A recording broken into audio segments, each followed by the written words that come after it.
सर्वांना सस्नेह जय शिवराय. मी प्राध्यापक रवींद्र बनसोड, छत्रपती संभाजीनगर. बांधवांनो, आजच्या व्हिडिओची सुरुवात एका छोट्याशा कथेपासून करूया. एक आटपाट नगर होतं. तिथला राजा अतिशय धार्मिक होता. एकदा त्याने एक विशाल मंदिर उभारले. मूर्तीच्या प्राणप्रतिष्ठेसाठी देशविदेशातून सकळ शास्त्र पारंगत पुरोहितांना निमंत्रित केले गेले. प्राणप्रतिष्ठेच्या एक दिवस अगोदर पुरोहितांनी सर्व गावकऱ्यांना बोलावलं आणि सांगितलं, उद्या सूर्योदयापासून प्राणप्रतिष्ठेला सुरुवात करायची आहे. त्यासाठी मूर्तीला दुग्धाभिषेक करायचा आहे. तरी सर्व गावकऱ्यांनी आपापला सहभाग म्हणून एक तांब्याभर दूध आज रात्री मंदिरासमोरील हौदात टाकायचे आहे. सर्व गावकऱ्यांनी आनंदाने होकार दिला. रात्री सर्व गावकरी तांब्या घेऊन निघाले आणि तो प्रचंड मोठा हौद रात्रीतून काठोकाठ भरला. दुसऱ्या दिवशी सकाळी प्राणप्रतिष्ठेस वाजत गाजत सुरुवात झाली.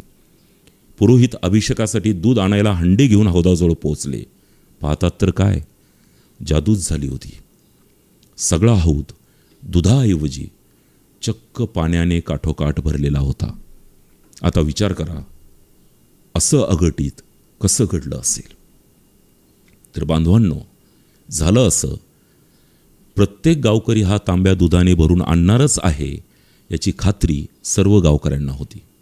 त्यामुळे मी एकट्याने दुधाऐवजी तांब्या पाण्याने भरून आणला तर अंधारात कोणाला समजणार, असा विचार प्रत्येक गावकऱ्याने केला व प्रत्येकजण आपापल्या तांब्यातील पाणी हौदात टाकून आला. बांधवांनो, मी ही कथा फक्त एवढ्यासाठीच सांगितली. हल्ली काही मंडळी अशीही चर्चा करताना दिसतात की 14 तारखेच्या मेळाव्याला सर्वच मराठा बांधव जाणार, त्यामुळे तिथे प्रचंड गर्दी होईल, म्हणून सगळ्यांनी जाण्याची गरज काय, त्यापेक्षा प्रत्येक घरातून एक माणूस पाठवला तरी भरपूर झाले. काही ठिकाणी गावातल्या तथाकथित प्रतिष्ठित ज्येष्ठ लोकांची अशीही कुजबूज सुरू आहे की गावात काही कामधंदा न करणारी कालची तरुण पोरं आता आम्हाला कुठं जावं ही अक्कल शिकवू लागले.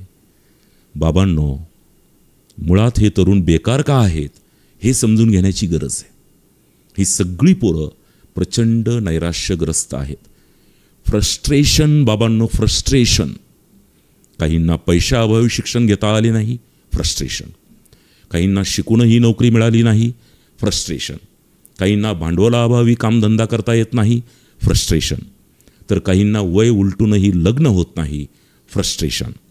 शेती करणाऱ्या तरुणांना एकतर पिकत नाही, पिकलं तर विकत नाही, विकलं तर भाव मिळत नाही.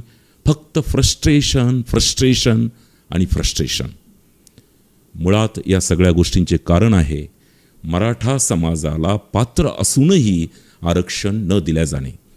बांधवांनो, मनोज जरांगे पाटील हा एकट्या स्वतःच्या नाही तर आपल्या सर्वांच्या लेकरा बाळांच्या भविष्यासाठी 17 दिवस उपाशी राहिला. अख्खं मंत्रिमंडळ येऊन देखील मॅनेज न होता आपल्या भूमिकेवर ठाम राहिला. अंतरवाली सराटीच्या मायमाऊली डोक्यावर लाठ्या काठ्या खात रक्तबंबाळ झाल्या. ज्या तरुणांनी शरीरावर गोळ्या झेलल्या ते आजही दवाखान्यातच आहेत. बांधवांनो, मी मनोज जरांगे पाटलांना अतिशय जवळून ओळखतो. भविष्यात इतका सच्चा लढाऊ नेता समाजाला मिळणे अवघड आहे. बांधवांनो, 14 तारखेला किती मराठा बांधव येतात यावरच आरक्षण मिळणार की नाही हे ठरणार आहे. मराठा समाज किती एकवटलेला आहे, किती विखुरलेला आहे हे राजकारणी लोक डोळ्यात तेल घालून बघणार आहेत. ही आर या पारची लढाई आहे बांधवांनो, आज नाही तर कधीच नाही, हे लक्षात घ्या. आपण सगळे एकवटलो तरच सरकार दखल घेईल, हे पक्क ध्यानात असू द्या. 14 तारखेला आपल्याला एवढ्या प्रचंड संख्येने जमायचं आहे की महाराष्ट्र नाही, भारत नाही तर संपूर्ण जगाने या विराट सभेची दखल घेतली पाहिजे. जगद्गुरु तुकोबाराय म्हणतात, एक बीजा केला नास मग भोगिले कणीस. म्हणजे एक बी जेव्हा स्वतःला गाडून घेते तेव्हाच एका बियाचे शेकडो बी झालेले कणीस मिळत असते. बांधवांनो, आज पेरणीची वेळ आहे. 14 तारखेला एक दिवस, फक्त एक दिवस कुठल्याही पक्षाचे नाही तर समाजाचे कार्यकर्ते बना. छत्रपती शिवरायांचे शूर मावळे बना. ही एकट्या मनोज जरांगे पाटलांची नाही तर सर्वांची लोक चळवळ आहे. संत रामदास म्हणतात, सामर्थ्य आहे चळवळीचे, जो जे करील तयाचे. त्यामुळे घरातून एक माणूस पाठविण्याचा विचार डोक्यातून काढून टाका.